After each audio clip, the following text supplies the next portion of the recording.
नमस्कार दोस्तों, स्वागत करता हूं आपका हमारे इस YouTube चैनल पे। दोस्तों, आज के इस वीडियो में हम जानेंगे एक बहुत ही मोटिवेशनल स्टोरी जो कि हमें गौतम बुद्धा ने खुद बताई है।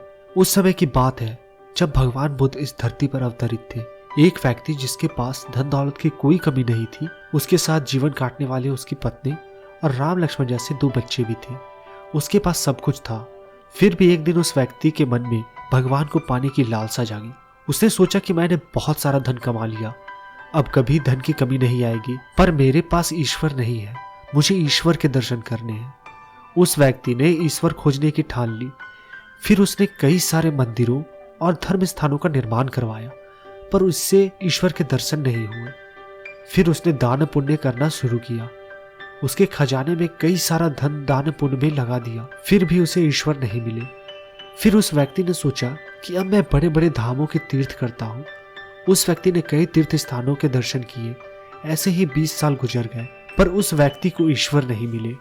भगवान को पाने की कोशिश करते करते वो इंसान थक गया और आखिरकार वो एक दिन महात्मा बुद्ध के पास गया और कहने लगा कि महात्मा, मैं 20 सालों से ईश्वर की खोज कर रहा हूँ, पर मुझे ईश्वर कहीं नहीं मिले। क्या आप मुझे ईश्वर पाने में कोई मार्ग दिखा सकते हैं? उस व्यक्ति की बात सुनकर महात्मा बुद्ध उससे पूछने लगे कि सुनो बालक, ईश्वर खोजना कोई बड़ी बात नहीं है, वह तो बड़ी आसानी से मिल जाते हैं।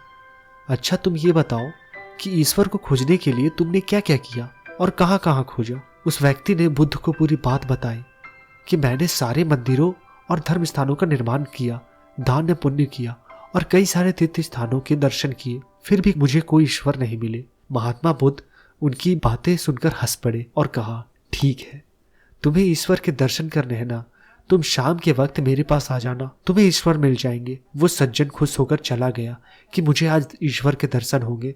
फिर कुछ देर बाद संध्या हो आई, पर महात्मा बुद्ध संध्या होने के पहले कुछ ढूंढने लगे।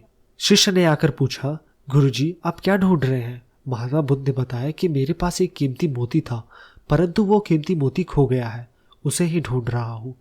महात्मा बुद्ध की बात सुनकर शिष्य भी उस मोती को ढूंढने लग गए। सभी मोती को ढूंढ रहे थे कि इतने में वह व्यक्ति भी वहां पहुंच गया।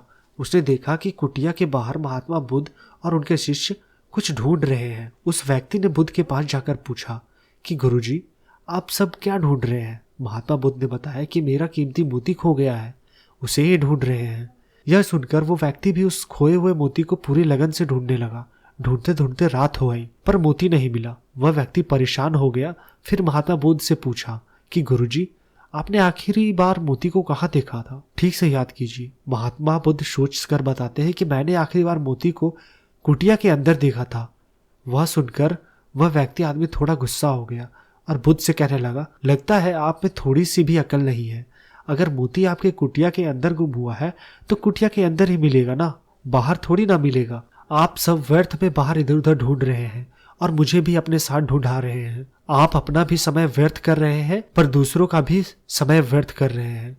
फिर महात्मा बुद्ध उस व्यक्ति के सामने देखकर मुस्कुराने लगे। यह देखकर वह व्यक्ति बोला कि महात्मा, आप हंस रहे हैं, मुझे कुछ समझ में नहीं आया। महात्मा बुद्ध बोले, वत्स, मैं तुम्हें यहाँ बुलाकर यही तो समझाना चाहता था कि जिस ईश्वर को तुम 20 सालों से बिना सोचे समझे ढूंढ रहे हो, उसे तुमने कभी अपने अंदर की कुटिया में खोजा ही नहीं।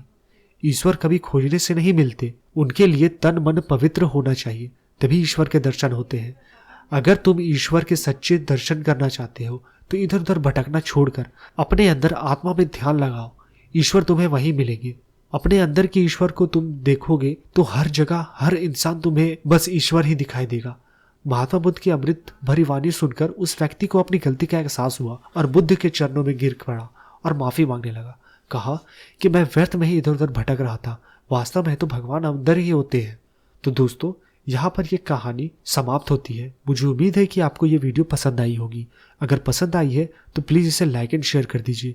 कोई सवाल या सुझाव हो तो कमेंट बॉक्स में कमेंट कर दीजिएगा। अगर आप हमारे चैनल पर नए हो तो प्लीज़ हमारे चैनल को सब्सक्राइब कीजिए, साथ ही साथ बेल आइकन को भी दबा दीजिएगा। मिलते हैं आने वाले वीडियोज़ में, तब तक के लिए जय Hind, Vande Mataram and stay safe.